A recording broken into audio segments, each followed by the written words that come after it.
The news that Linkin Park have reformed to release an upcoming new album with a brand new lineup got me thinking back to when the band first came on the scene in the late 90s and early noughties.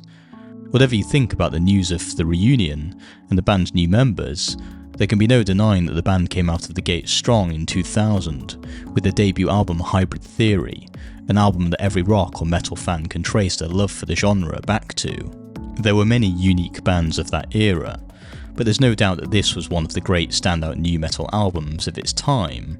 However malign that genre became in subsequent years, its down-tuned chugging guitar sound, interesting mix of rap and rock vocals, coupled with its melancholic, angsty subject matter, were the perfect soundtrack to many people's high school years. Of course, so much of that has to do with the vocal performance of Chester Bennington, who became the unlikely flag bearer for a generation who were coming of age at the start of a new, anxious millennium.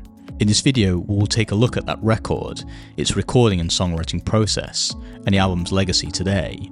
If you like this video, check out some of the other videos on my channel, and remember to like and subscribe for future videos about other albums. And of course, remember to watch this video until the end, including how the band worked with the same producers who worked with the Beastie Boys, how in the end almost didn't make the album, and the real reason as to how the band came up with the iconic "Shut Up When I'm Talking to You" section of their great song One Step Closer. Drop me a comment below on your thoughts on this video and what Hybrid Theory means to you, whether it holds simply nostalgic value for you, or if you continue to listen to it today, and what you think of the band's reunion. Thanks for watching this video, and now back to Linkin Park. Linkin Park was founded by rapper and guitarist Mike Shinoda, drummer Rob Bourdon and guitarist Brad Delson in the mid-90s at Xero High School in Los Angeles. After graduating, the trio took on Joseph Hahn as turntablist and Mike Farrell as bassist, as well as Mark Wakefield, who would be the band's first vocalist. At this stage, the band had a vast range of influences. Mike Shinoda was a hip-hop fan who had come of age in the burgeoning California rap scene. In the America of the 90s, rap was everywhere, particularly West Coast hip-hop, centered around major metropolitan areas and cities like San Francisco and Oakland. That California rap scene was baked into the lifeblood of Shinoda from a young age. I get inspired by the blood suit. I'll front you. If you hang with the bunk crew, I roam the strip for bones to pick. When I find one and I'm gun, take her home and quickly do this. I need not explain this. However, a switch was flicked in Shinoda when he went to see Anthrax and Public Enemy in concert together. At that gig, he saw them perform their monster collaborative track, Bring the Noise.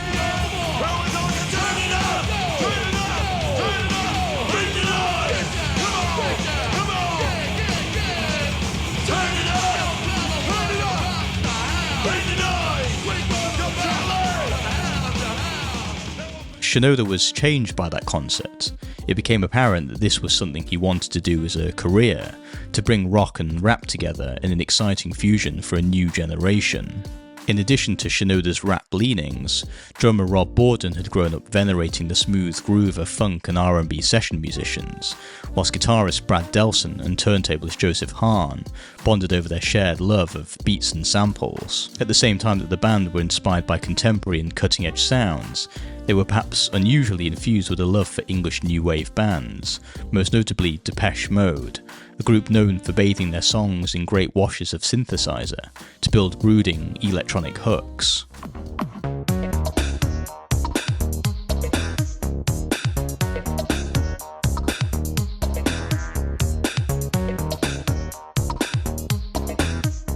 Adopting the name Xero, the group would mix all of these influences together, releasing a trickle of EPs in the late 90s, which showcased their ambition to borrow from their favourite bands and create their own grungy soundscape, backed by hip-hop beats and sampling. On the Xero EP, released in 1997, over instrumentals which clearly showed a hard rock leaning, Shinoda would rap, and Wakefield would dodge and weave his fellow vocalist bars like a boxer, adding his own sketches of impassioned vocals. My b-boy pose, the electric boogaloo with the slight twist, touch your chin to your chest to the rhythm like this.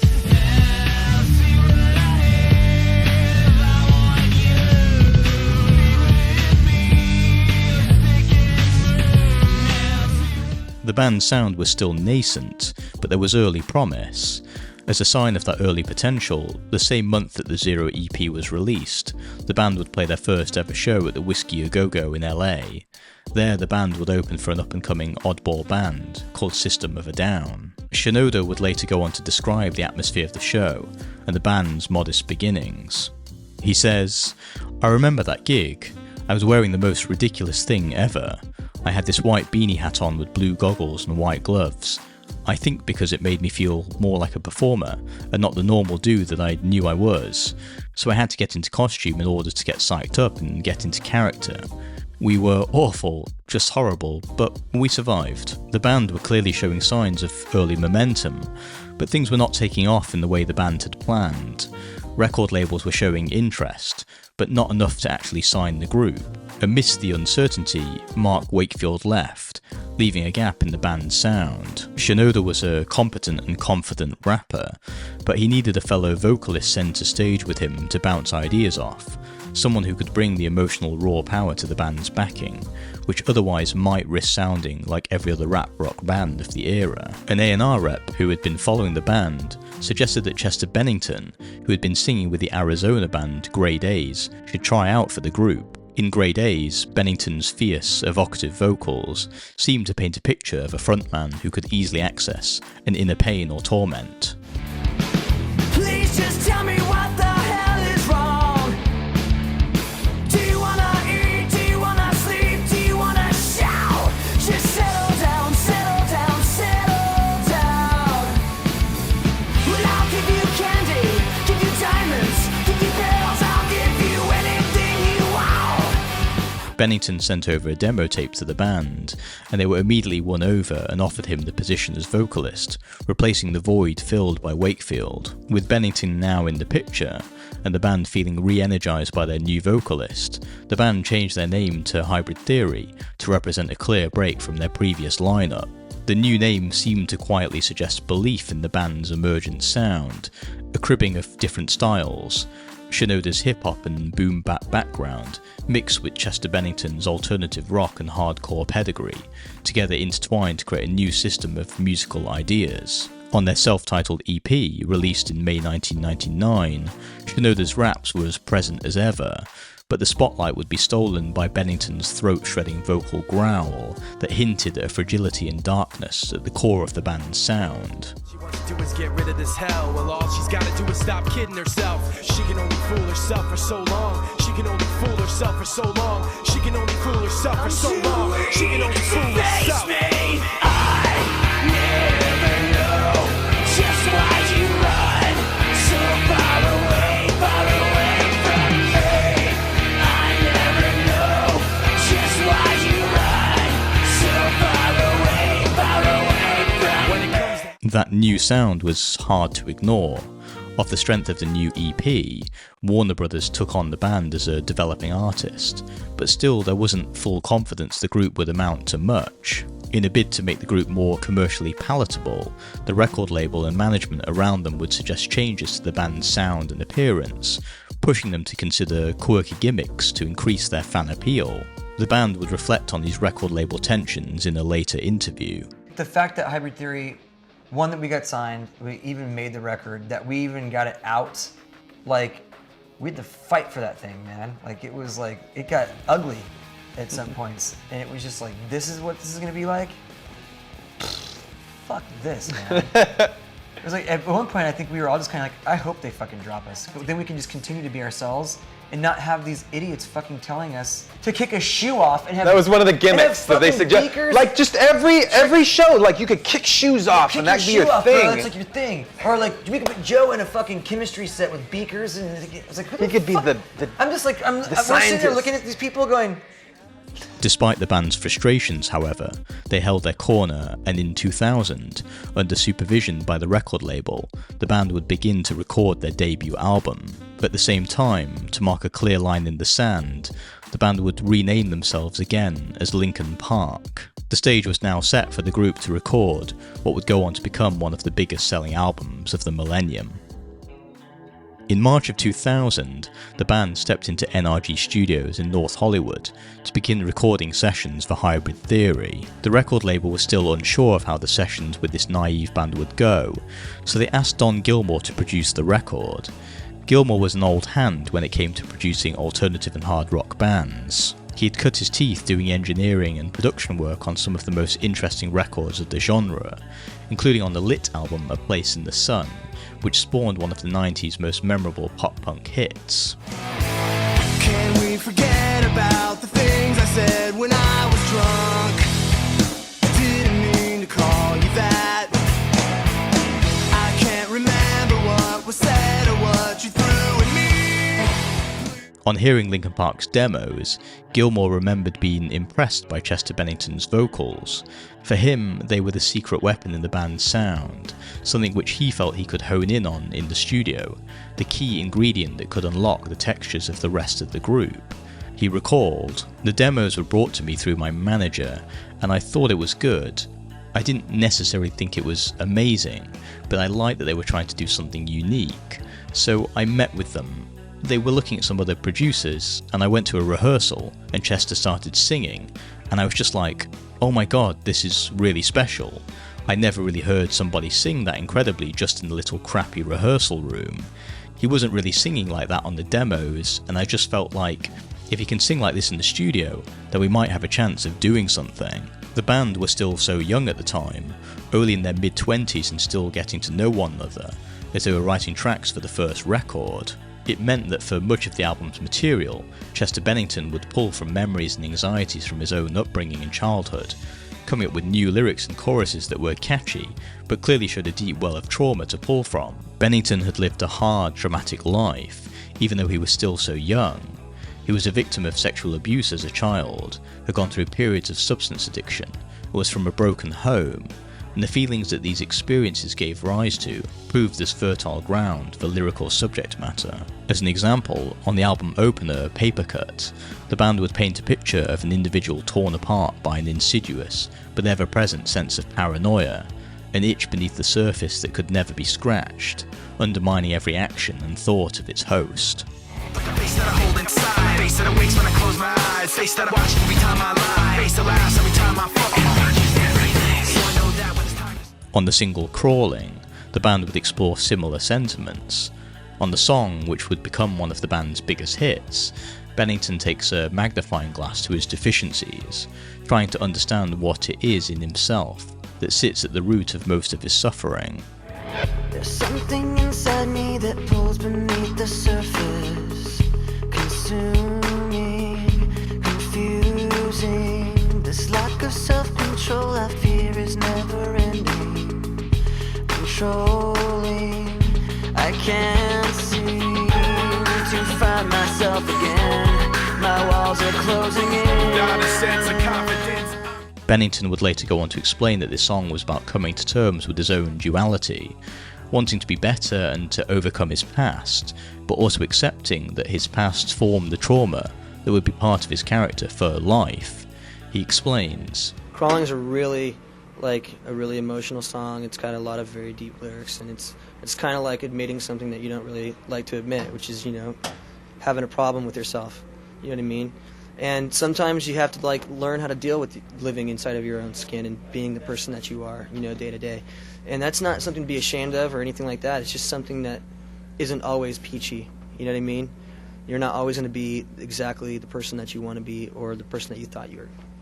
The song's chorus shows Bennington somewhat coming to accept that the self-torment he feels is a part of him forever. He describes the feelings as bugs, scuttling underneath the surface of his skin, burrowing deeper within him forever.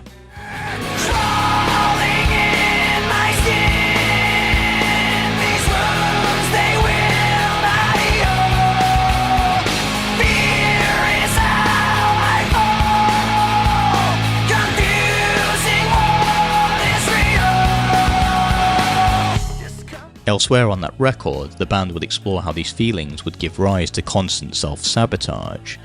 On the song Pushing Me Away, the group paint a picture of a failing romance, which has every part to do with the narrator's inability to give himself authentically to the relationship, as it does with the coercive and unkind nature of the partner described in the song.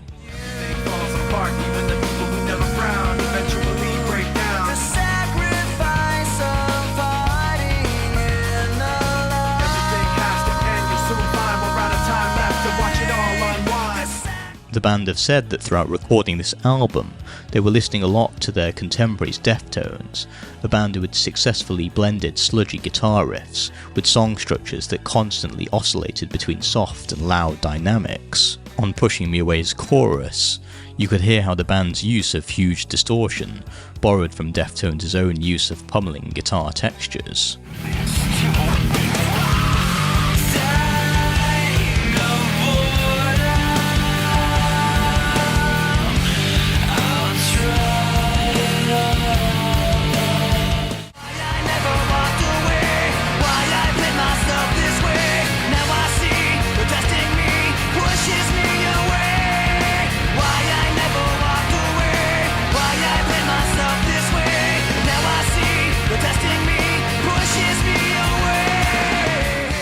Similarly, on the song One Step Closer, Chester Bennington would vent feelings of pent-up frustration, laying his grievances at the feet of an unknown antagonist. Everything you say to me, takes me one step closer to the edge, and I'm about to break. I need a little room to breathe, 'cause I'm one step closer to the edge, I'm about to break. By this point, this subject matter was a familiar topic for the band to tread, but the song's feelings of frustration were actually born out of tensions within the recording studio, between the band and the record label, including the producer Gilmour himself. Gilmour knew there was gold in the band's material, but he continually asked them to keep revisiting the lyrics of the songs, knowing that they could be better. This constant pushing would eventually grind the band down. Chester Bennington later said, "When we were recording One Step Closer, Don Gilmour was really drilling me and Mike about lyrics, and it had gotten to the point where he'd rewritten some songs 30 times. I remember walking into the control room, handing Don the lyrics, and he grabbed them, passed them in front of his face without even looking, handed them back to me and told me to do it again. I lost my mind thinking, this guy's a maniac, but that kind of inspired the lyrics. The chorus, everything you say to me takes me one step closer to the edge. It all came from that frustration." Don Gilmour's own take on the situation was a little more sanguine. He recalled, "There was a lot of going back and forth, and they couldn't really find what they wanted to say. There were different lyrics written. We were saying maybe it could be a musical section, and then Mike and Chester came in with this, and Chester went out and sang it, and it was just overpowering. He knocked the walls down in the little fort. When he sang it, he just literally destroyed the whole thing and almost broke the microphone. He was just out of his mind." For the song's iconic and memorable bridge, in which Bennington's frustration reaches its apex, Mike Shinoda would explain that the band would be inspired by Rage Against the Machine's vitriolic ending of their song Killing in the Name. And I remembered sitting in the lounge where we were writing, which is separate from the area where they were recording something else. And Chester and I were in the lounge trying to figure this out. And I said to him, "What do you think about just saying shut up?" And he was like, just saying it? I was like, no, you like scream it, but like just that, like nothing big. I was like, you know that Rage Against the Machine song where it's like, fuck you, I won't do what you tell me. Yeah. Like that. And he's like, oh, like that's gonna be great. Like he was like, I'm pumped. That's a great reference. So was it that rage part that inspired that? Rage part. I was like, rage part is so iconic. So iconic. And like, anthemic. I want to do something like that. Like when we play it at the Roxy, people are gonna fucking tear the place apart. On the finished track, Chester repeats one line over and over, its power underscored by the syncopated freakout by turntablist Joseph Hahn and guitarist Brad Delson's down-tuned riffing. Shut up when I'm talking to you! Shut up! Shut up! Shut up! Shut up when I'm talking to you! Shut up! The band were keen not just to sound like every other new metal or alternative rock band on the scene. To show this, they leaned in harder elsewhere on the record to some of their other influences. On the song With You, the band collaborated with the Dust Brothers, a pair of producers from Los Angeles who had played a big part in the proliferation of sample-based music in the 1980s and 1990s. By the time they had begun working with Linkin Park, the Dust Brothers had already worked with artists like They Might Be Giants and Beck, but their biggest contribution to the history of music was a production work on the Beastie Boys album Paul's Boutique. On that record, their cribbed and reworked beats provided a rich tapestry for the New York trio to rap over. Hey ladies in the place, I'm calling out to ya. Never was a city kid, true and so more to me than you'll ever know. And I got more hits than On With You, the pair would provide additional drum tracks to add interesting dynamics to the band's instrumentation. To the cold of the static, put my cold feet on the floor. God, I'm about yesterday. Remembering, I'm pretending to be where I'm not anymore. A little taste of hypocrisy, and I'm left in the wake of the mistake, slow to react. The band were constantly reworking demos, trying different forms, structures and sounds to breathe new life into early versions of songs. For example, Points of Authority initially contained its own freak-out break, much like One Step Closer's final refrain. That version can still be heard on the band's demo tapes. It's time to sink or swim. It's time to sink or swim. It's time to sink or swim. To see who gets scared when the lights go dim. It's time to sink or swim. To see who gets scared when the lights go dim. It's time to sink or swim. To see who gets scared when the lights go dim. The band would later remove this bridge when it came to the sessions for the album, probably feeling it detracted from the rest of the song, or feeling that it sounded too much like a retread of One Step Closer's explosive finale. Other songs, however, sounded very similar to their original demos. Take for example the song Forgotten, which was originally called Rhinestone, which can be found on the band's first mixtape. Here's Rhinestone and Forgotten together side by side. From the top to the bottom, the top I stop. The cold, the rock, stop is just what I thought. The sun has escaped us right in the sky. And I'm far from a weightless, I did try. From the top to the bottom, the top I stop. At the core I forgot, in the middle of my thoughts. Taking far from my safety, the picture's there. The memory won't escape me. But why should I care? There's a place. Of course, the record's biggest hit is the song In the End. Starting off with the immediately recognisable piano motif, the song tells of a relationship gone wrong, heading towards the rocks fast. Tried so hard, in spite of the way you were mocking me, acting like I was part of your property, remembering all the times you fought with me. I'm surprised it got so things aren't. Upon closer inspection, however, the song reveals itself actually as a verbalization of the frustration the band were feeling generally at the time, on whether the recording sessions were worth it, and whether the band would find the success they were dreaming of. The band had already struggled so much with their record label, butting heads with them when it came to deciding what the sound of the album should be. At the worst moments, some people at the record label were even encouraging Chester Bennington to elbow out Mike Shinoda altogether, and for Chester to take over as the band's primary vocalist. The band faced down the constant suggestions from the record label and management, but the frustration and feeling of not being taken seriously had made its mark on them. Here's Mike Shinoda on the recording of In the End. I was feeling despondent. I was feeling like, what, we're doing all this stuff. We're trying to realize some kind of identity or some kind of meaning, and it's not working. It doesn't. In the end, all this shit we're doing doesn't matter. We're going nowhere. There was a despondence in it. When the band did eventually commit In the End to tape, however, there was no doubt they had written a huge hit single, Ready for Radio, the emotional, uplifting centerpiece of the album. When the recording sessions were over, Don Gilmore and the band sent the finished recordings to the label. The response was unanimously positive. As Gilmore recalls, the record company had kind of just signed this band that they thought was a normal rap rock group that would do okay, and when they first came in and listened to it, their jaws were on the floor. They couldn't believe it. They were bringing everybody from the record company over to listen to the album in the studio, and there was so much excitement.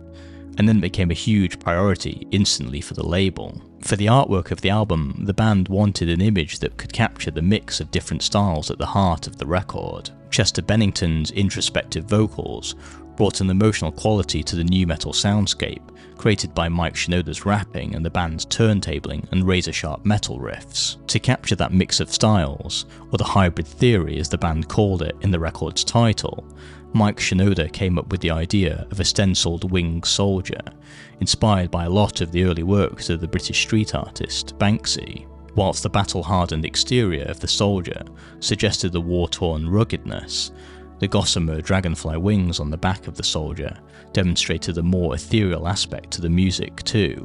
It was a perfect encapsulation of the band's sound, and a suitable imagining of the record's title. Hybrid Theory went on to be one of the biggest albums of the noughties. Worldwide, the record has now sold over 30 million copies, and it even bagged Linkin Park their first Grammy Award. Of course, its legacy is far more than just its sales metrics alone. For the band, it kickstarted a meteoric career. Linkin Park became one of the biggest bands on the planet, and it became the flag bearer for the nu metal genre, even when they outgrew that label when the scene quickly died out. Songs like In the End and Crawling feel like songs that everyone knows, karaoke tunes for an entire generation, whether you identified as a metal kid or not. Perhaps that has something to do with the way the band melded together rap and rock in a new and interesting way, picking up where the likes of Run DMC and Public Enemy had gone before, this time though setting their rhymes and scratches to the sounds of chugging guitar and hardcore breakdowns. But perhaps that lasting legacy has to do more with the band's frank, forensic, and often self-critical forefronting of mental health in their songs. On Hybrid Theory, Linkin Park's defiant debut record, Chester Bennington and Mike Shinoda sang about paranoia, abuse, self-hate, but eventually acceptance too. Chester Bennington eventually lost his own battle with his mental health in 2017, but his legacy lives on in the band's music, and in a generation that feels more able to vocalise on their own traumas and issues in a way that just wasn't present in rock and rap circles before. For that reason, Hybrid Theory should be considered a modern classic, a bold step forward, and laying the groundwork for the band's future successes. If you enjoyed this video, hit the like button and comment below on what this album means to you. And remember too to hit the subscribe button for more videos from the channel. Thanks a lot for watching, and catch you in the next one.